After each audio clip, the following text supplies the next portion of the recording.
السلام عليكم، كنتمنى يا ربي تكونوا بخير وعلى خير. اليوم جيتكم بجوج كيكات زوينين بزاف وساهلين ومبساطين. غادي نديرو وحده بالليمون وحده غادي نديروها بالياغوت، وغادي نطيبوهم مره واحده البنات. يعني غادي نربحوا شويه الوقت، وغادي نمشي معكم غير بشويه بالنسبه للاخوات اللي مبتدئات وما كيعرفوش الكيك، يعني كيكونوا ما كيطلع ليهمش مبومبي وما كيجيهمش زوين. هنايا تبعوا معايا من الاول حتى الاخر باش تعرفوا اشنو هما الاسرار ديال الكيك اللي كيجيو ناجح وكيجي مفشوش وزوين بزاف. عندنا المول دهنته بالزبده وكرشو بالدقيق بطبيعه الحال بجوجهم، يعني عندي المول الاول المول الثاني حتى هو كندهنو بالزبده ورشو بالدقيق. وعندي هنايا 4 ديال البيض، في كل جبانه عندي 4 ديال البيض، وكنضيف شويه ديال الملحه كتعطيكم واحد الطعم زوين للكيك ديالكم. كنضيف شويه ديال الفانيلا في كل جبانه، وغادي نزيد السكر حبيبات في كل جبانه. كندير نفس العبار، غير هما غادي يكونوا المذاقات مختلفه، يعني وحده بالليمون وحده غادي تكون بالياغورت ديال الموز. كنخلطو مزيان كيما بحال هكا حتى كنذوبو داك السكر. من بعد ما غيديب يذوب السكر عفوا، نزيدو واحد الياغورت مذاق الموز ونحركو مزيان كيما حتى كنخلطو داك الياغورت مزيان. نزيدو الثانيه فيها الليمون، كاس ديال الليمون معصراه ومصفيه كنصفيوه. كنخلطو مزيان، من بعد كنزيدو الخل او الحامض. اذا ما عندكمش الخل يمكن لكم تستعملوا الحامض، تعصروا معلقه كبيره ديال الحامض. هنايا الحامض عندي في كل جبانه كنضيف معلقه كبيره ديال الحامض ديال الخل عفوا، الخل اللي عندكم تستعملوه او الحامض. من بعد ما كنخلط مزيان المكونات ديالي مزيان، نضيف الزيت، كاس ديال الزيت خصو غير واحد شويه عمر الكاس كيفاش داير. في كل جبانه كنضيفوا كاس ديال الزيت، وغادي نخلطوا مزيان المكونات حتى كيندمجوا. وما تنسونوش البنات باللايك، الله يحفظكم ويكبر بكم، ديروا لنا لايكات وبارطاجيونا في مواقع التواصل الاجتماعي، وخليو لينا التعاليق ديالكم الزوينه، الله يحفظكم. هنايا كنضيفوا كاس ديال الدقيق، ونزيدوا جوج خمارات فئه 16 غرام، كل وحده فيها 8 غرام، وكنخلطوا مزيان هنا. كنخلطوا مزيان، والكاس الثاني كما كتلاحظوا راه ما درتوش دفعه واحده. الكاس الثاني كنضيفوا غير بشويه بشويه. الخليط ديالي هو هذا، كيكون ماشي ثقيل وماشي خفيف، يعني درت جوج كيسان ديال الدقيق، جوج كيسان نيشان ديال الدقيق البنات اللي استعملت. كنضرب بحال هكا شويه على المول باش يخرجوا داك الفقاعات، ونحطوه غير على جنب، خليه قدامي حتى نخلط الخليط الدريني حتى نصاوب الكيكه الثانيه، وعاد ندخلوهم للفران يطيبوا. هنا عندي كاس ديال الدقيق وجوج خمارات كما درنا في الاول، غير هما المذاقات تاع البنات كيكونوا مختلفه. صافي هنايا غنخلطو مزيان. من بعد ما كنخلط مزيان كما كتلاحظوا، الكاس الثاني كيما قلت لكم المره الاولى راه ما كنضيفوش كامل دفعه وحده، غير بشويه بشويه. ربما يكون عندكم البيض يعني كيكون كبير، يمكن لكم تزيدوا واحد المعلقه. ربما الا كان البيض صغير غتنقصوا واحد المعلقه على هاد الجوج كيسان، تحيدوا واحد المعلقه. هنا انا عندي البيض متوسط ماشي كبير ماشي صغير، درت جوج عفوا جوج كيسان ديال الدقيق. صافي غادي نضيف الخليط ديالي في المول. وهنا عندي الكركاع او الجوز، وعندي شويه د اللوز بحال هكا قسمه على العرض ديالو، وعندي السوريز الالوان. صافي كنقطعهم وكنضيفهم بعد ما كنخويو بطبيعه الحال داك الخليط كله في المول. وعاد كنضيفوا هاد الفواكه الجافه بحال هكا من الفوق، راهم غير يهبطوا للاسفل.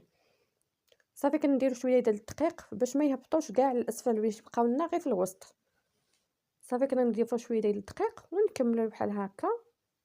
نديرو هذاك السوريز بحال هكا نفرقوهم باش يجيونا هذاك اللوينات، باش يجيو في الوسط ومع الطريفات كيجيو زوينين بزاف. كيجي المنظر ديالهم زوين ملي كتقطعوا الكيك، كيجيكم زوين من الداخل. ندخلهم الفران يطيبوا، العافيه كتكون من الاسفل شويه متوسطه حتى كيطيبوا.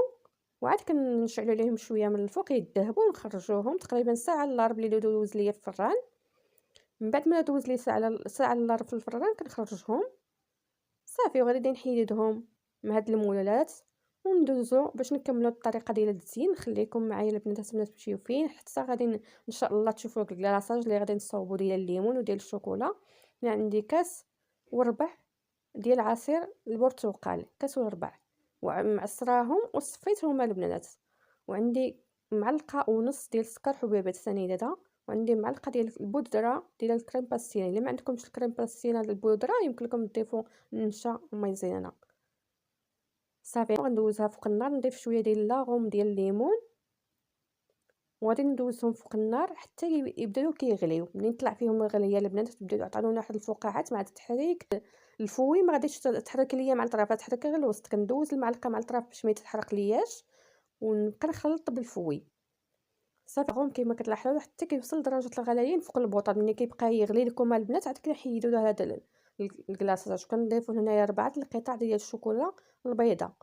هنايا البنات كنعتذر منكم مقطع تقطع ليا، مشى ليا مقطع هكا في المونتاج كنمسحو ومشى ليا مقطع، ولكن 4 القطع ديال الشوكولا هادو راهم باينين هنايا 3 ولا 4 راهم كيبانوا، ولكن انا درت 4 القطع الشوكولا باش يجيكم كلاصاج ديالكم عاقد وزوين. صافي هنا كنخلط مزيان ولا هي باقا كتبان. صافي من بعد ما كنخلطو مزيان وحتى كيزيد فيها شويه كيبرد شويه ماشي بزاف حتى يبرد ليكم بزاف. صافي هنايا كنخويه غير بشويه، كنخويوه غير بشويه. الا بقات لنا هكا شي حاجه ما مغطياش، شي جنيب هكا ما مغطيش، كنهزو داك الخليط اللي عندنا في هذيك الصوينيه وكنخويوه عاوتاني من الفوق، نعاودو نردوه من الفوق. هنا عندي 20 قطعه ديال الشوكولا، شوكولا نوار. صافي كنقطعها مزيان باش تذوب ليا، وغادي ندوزها فوق النار حمام مريم حتى كنذوبها هكا حمام مريم. صافي نزيد لها 4 كاس ديال الحليب او 2 معلقات كبارين.